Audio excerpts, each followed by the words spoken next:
So, ayan po, nag-download po ako ng Cherry Garden at 499 pesos na po yung naipon ko sa pamamagitan po ng mga coins at GCash, Paymaya, Lazada ang gagamitin natin sa pag-cash out at 500 pesos po yung minimum na withdrawal.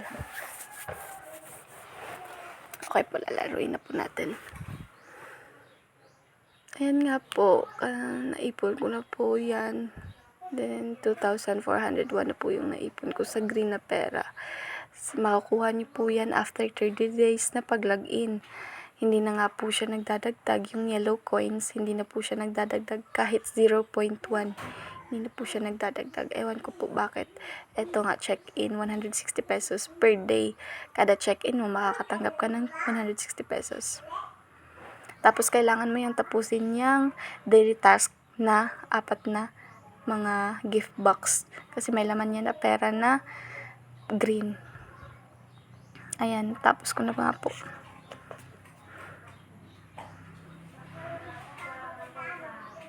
Malaki po yung bigay niya. Check-in. Maka-cash out nyo po yan pag nakarating na po kayo ng 30 days.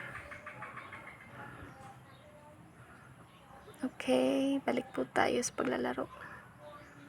Ayan, tingnan natin. Maganda dito, nalalaro mo siya kahit naka-offline. Naka-off yung data mo. Ayan po. Kahit piso po, hindi na. Kahit 0.1. Kasi piso na po yung kailangan ko para makash out po.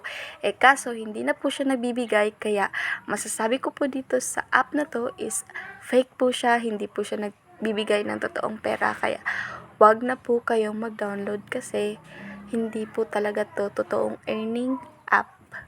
Hindi po siya nagbibigay ng pera. Salamat po. Bye!